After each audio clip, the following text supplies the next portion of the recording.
brought to you by SUMA, the voice of Saskatchewan's urban municipalities. SUMA is proud to represent the urban communities that over 80% of Saskatchewan residents call home. Each season, we discuss issues related to local governance and municipal leadership, like best practices, reconciliation, resources, and more.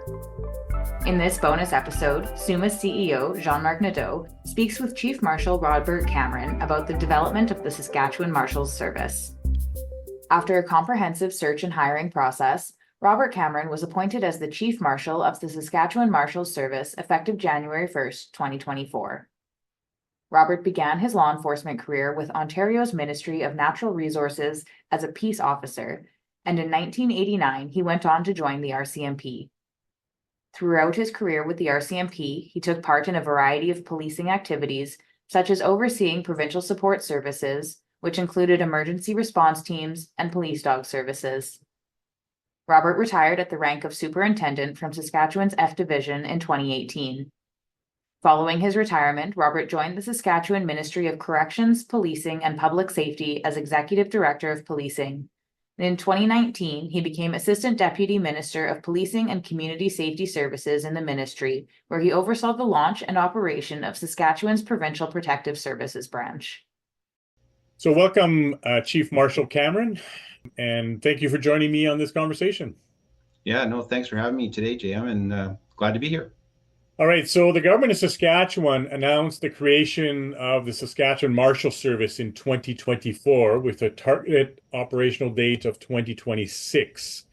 I know things have evolved, and we'll talk about that, I'm sure, but with things moving quicker than schedule, that date has been pushed forward, and they have now announced that expected entry of service later this year. So public safety and policing in particular are extremely important topic for SUMA members, and so we're pleased to have you with us today. Tell us more about the Marshal Service and what this new service will mean to our municipal members ahead of their implementation later this year. My first question, kind of open up the conversation, if you will, Rob, is what was the impetus behind creating the Marshal Service? Yeah, that's a great question. I don't know if there's, there's one thing or one factor that actually led to the creation of the Marshals, and it's probably more of a journey over time than any one thing. But if you go back, let's say back to 2017, 2016, somewhere in that area, there was under Premier Wall, I believe at the time, there was the Premier's Caucus Committee that went out and looked at rural crime in the province and interviewed folks and whatnot, and got some feedback as to some of the issues and concerns in the province. And really what we're talking about here is, if you wanted to put into one sort of statement, is what's the reason, or the raison d'etre of the Marshal Service? It's really to tackle and combat crime. And so, as you know, throughout the province, we've had our challenges with crime over the years, and certainly it continues today. And you see some of the really some of the high-profile types of crimes that are going on and whatnot. Just recently, we saw some pretty shocking stuff up in the PA area. And that's the kind of stuff that the Marshals Service is really designed to tackle. And so I think you kind of go down a path, a journey with, you starts off with that caucus committee study, and then it gets into what the first thing is, the protection and response team. And the protection and response team really is where we see the ability to address some difficulties that the RCMP was having to respond to policing calls, and allowing the conservation officers, and at the time it was highway compliance folks from the Ministry of Highways, but they were in essence changed into what is now known by everybody as the Saskatchewan Highway Patrol, and that allowed them to help the RCMP respond to calls for service in the primarily in rural areas and whatnot, but really that's the first time you see this sort of partnership going on with different types of provincial law enforcement and the RCMP, which of course is the Provincial Police Service of Jurisdiction in Saskatchewan. And that sort of evolves to what then becomes the Provincial Protective Services, which is a group combining of all these different types of law enforcement, quasi-law enforcement groups into this one large law enforcement entity, which include the conservation officers, the highway patrol, the deputy sheriffs, the scan officers, and the CSOs at the Wascana Center into the Ministry of Corrections, Policing, and Public Safety. And that leads to this sort of model. And I think that's really, people have been thinking about what could be the next evolution of that? And that's how I've always framed it, Jean-Marc, is as a evolution of an idea. And then to the point where obviously government decided that it was the right time and the right thing to do was to create a standalone autonomous police service in the province, which is what the Saskatchewan Marshals is, in fact. So it's a bit of that journey over time. Certainly, a lot of the rationale and the reasons why we're seeing this today and in today's world is we still have those crime issues. We still have to tackle those issues. We've seen some pretty shocking and hopefully never to see again, but frankly probably will at some point.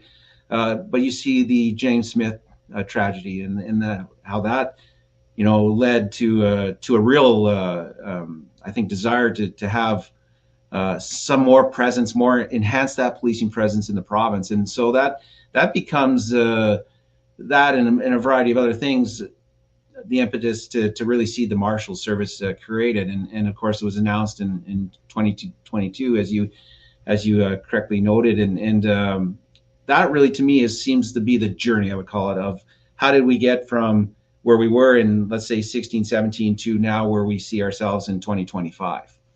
So, Rob, do you see a point in time where the Marshal will take over the response from conservation and highway patrol? Because we know that these two agencies have helped the RCMP with certain level 1 calls for service, sort of secure the scene, wait for the RCMP to arrive because they could be kilometers away.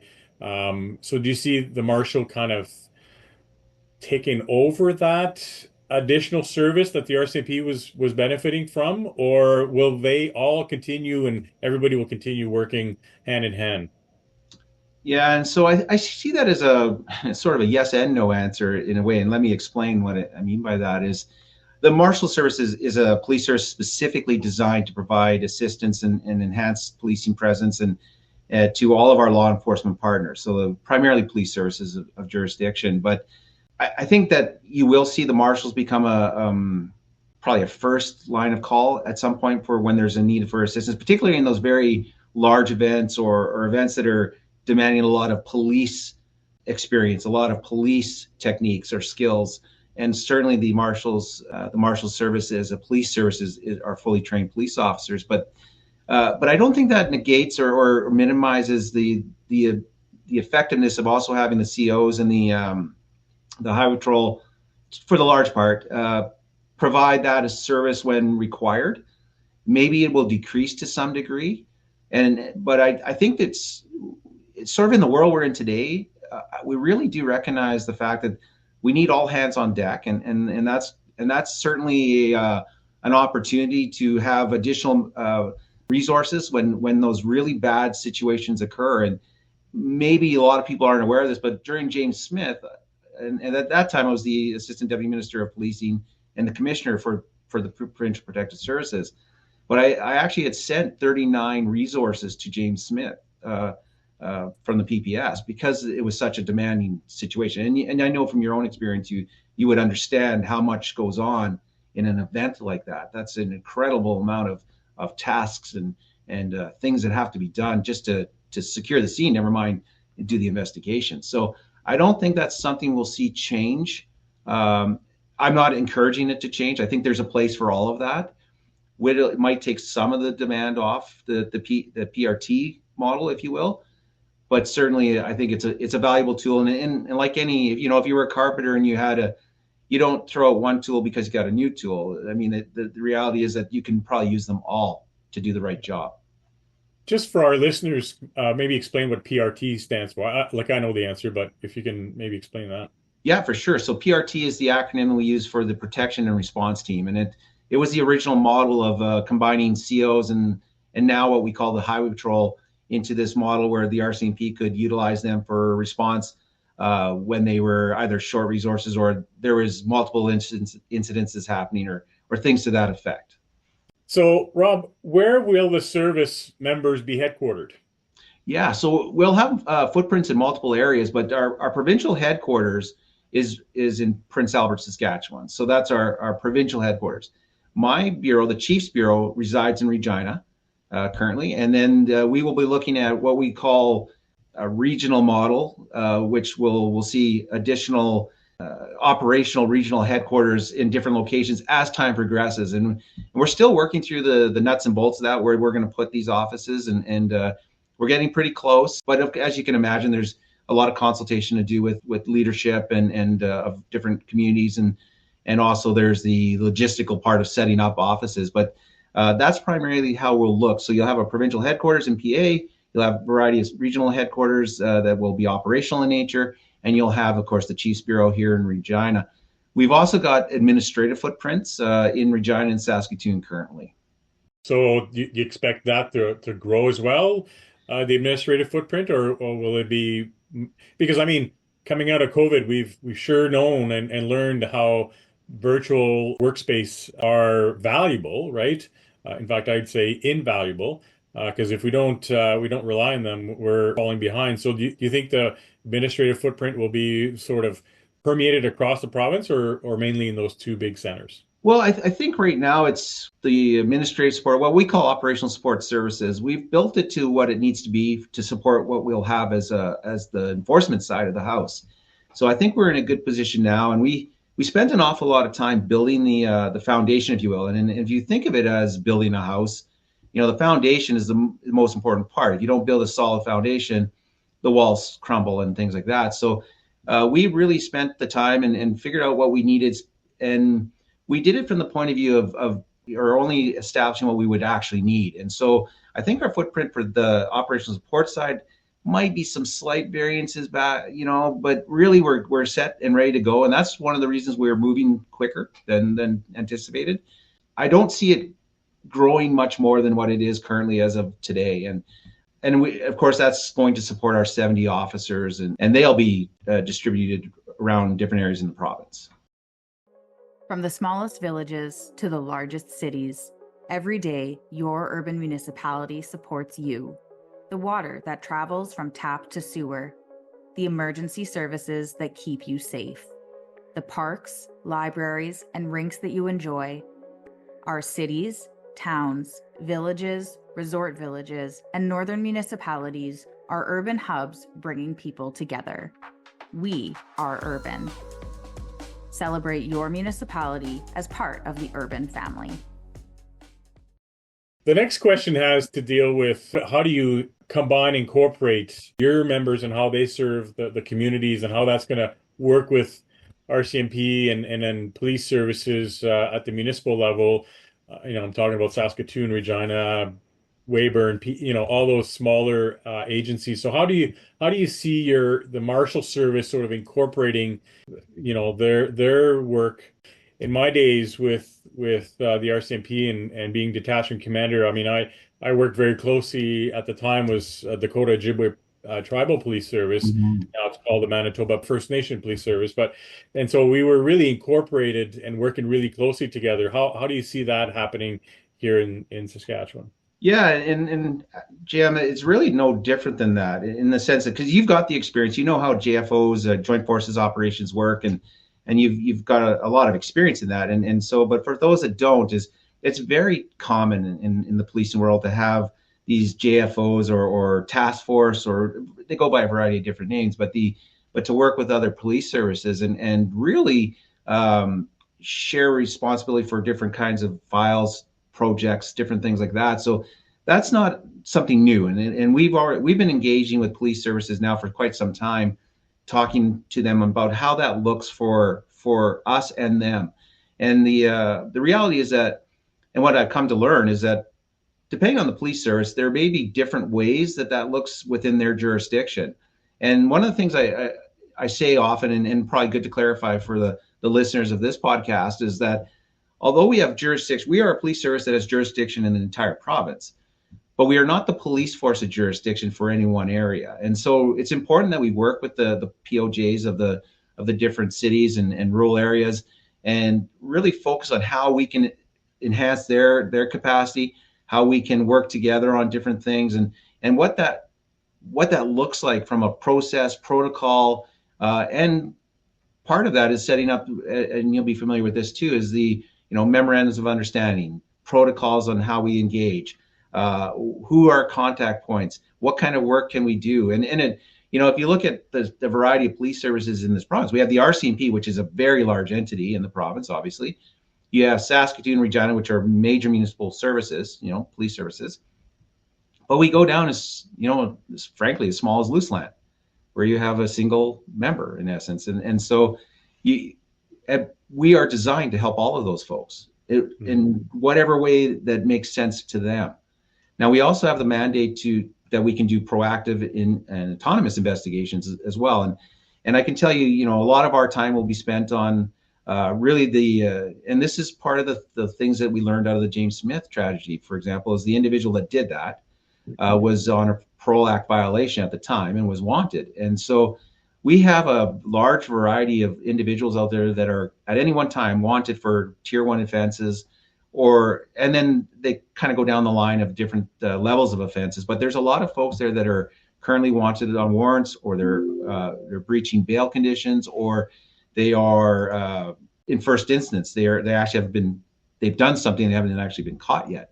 So these are the kinds of situations where we can really partner with our police services of jurisdiction and provide extra resources, extra horsepower, if you will, to be able to track those kinds of individuals, which we know commit a large volume of the crime out there. And we talk about the 1% theory or the 5% theory, depending on which sociologist you're going to follow at the time, or criminologist you're following at the time. But you got a very small group of people, relatively speaking, that are committing the vast majority of the crime. But a lot of them are, and it's not for me to get political about anything, but bail conditions and different things like that, bail reform that we talk about a lot now today, these folks are out there. And so we need to address that. And so that's just sort of a snapshot of the kind of ways we would interact with different police services. But it's really important that really working with the police service of jurisdiction and working with them in the context that they need us to work with them. That's important. Yeah. Listen, more boots on the ground is what we need. And I, too, don't want to get too political when it comes to some of the legislations and that need to be amended and modernized. I'll throw out there, the Police Act in Saskatchewan is 30 plus years old and certainly needs to be looked at. And because I know the Chief Association has echoed that as well. What kind of qualifications will the Marshal Service members have, comparatively speaking, to the RCMP and other municipal police service? Yeah, that's another great question. So I think to say it simply and concisely is that any Saskatchewan Marshal would have the exact same qualifications as any other municipal police officer in the province, or any other RCMP officer that's working in the context of a provincial police officer here in the province. And so the training that we would do, for example, recruits, when we start hiring people from the public as recruits, they would go through the Saskatchewan Police College training, the 21 weeks there. They would complete their field training with us, which would be generally up to 6 months in length of time. We also have an additional marshals training that we've created that covers a lot, because of the nature of our mandate and the interaction with the individuals that are wanted or basically trying to run from the justice system, is techniques and whatnot to be able to effectively carry out those operations and mandates. And all our experienced officers, of course, and this won't be any surprise to you, JM, but when you look at the Police Act outlines what the basic qualifications are.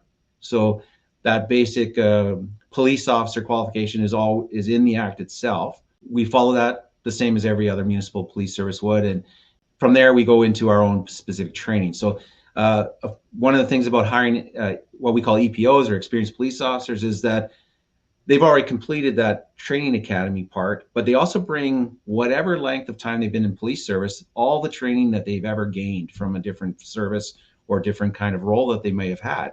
And so we really build the capacity of an organization like the Marshals, and all police services would experience this if they hired EPOs with backgrounds like that, but they pull that in, and that really enhances the capacity, the capability, the knowledge base of the law enforcement agency, in our case, the Marshal Service. And so it's a critical component of hiring those experienced officers, and then also doing that recruitment from the public, which is folks that may or may not have any kind of experience in that law enforcement field. I mean, you bring that street savvy to, and some operational background and capabilities that are, instant basically for the marshals. This way, there's opportunities for some of those members that start policing back here at home for them and their families. So, yeah, and that's a great point. And one of the things that, and I love that you hit on that, is we feel that we're offering a very good career with the Saskatchewan Marshals Service for people that are from Saskatchewan. So, I mean, we have lots of folks here, and I would throw this out across the country. If anybody would listen to it, I would say, if you want to be a police officer in Saskatchewan, this is the best time to come here. We've got positions in the RCMP, we've got positions in the municipal forces, we've got positions in the marshals. There's highway patrol officer positions available. There's a ton of law enforcement careers that are available to the folks from all across the country. But I love the fact that we're offering something that Saskatchewan people can join and be part about public safety in our province. And I think that's one of the benefits, sort of the fringe benefits of having the Marshal Service. It's very exciting that the Marshal Service will be rolled out fully this year and earlier than originally announced. So can you walk us through how that acceleration happened? How were you able to speed that up almost a year in advance? Yeah, and I'd love to give you this really elaborate, magical response on how it all happened and, all these different things. But really, what it comes down to is really just good people doing their job and getting down to what needed to be done. And we, as I mentioned before, we really spent the time to build that foundation, get the right people with the right experience, the SMEs, if you will, the subject matter experts in these kinds of things, and build that team. And they got down to doing business. And we did have a few challenges, and obviously there was an election in the middle too. And so that really set us back a little bit. So imagine we could have done even better. But it has to happen, and that's just the way the world goes around. So it is what it is. But at the end of the day, it's really that strong team, strong work ethic, determined, dedicated, know what they need to get done. And I'm very proud of that. And you're going to get me. It's almost like being a proud father or proud papa here, talking about this new baby that's just been born. But it really is about being proud of that team and the work they're doing too. And I think that's really the magic, if you will. There's really nothing rocket science about that, but it's I am very proud of this team, and they are doing a fine job, and we are therefore advancing quicker than we thought. This summer, we will be operational. We will have police officers out there, marshals out there doing work and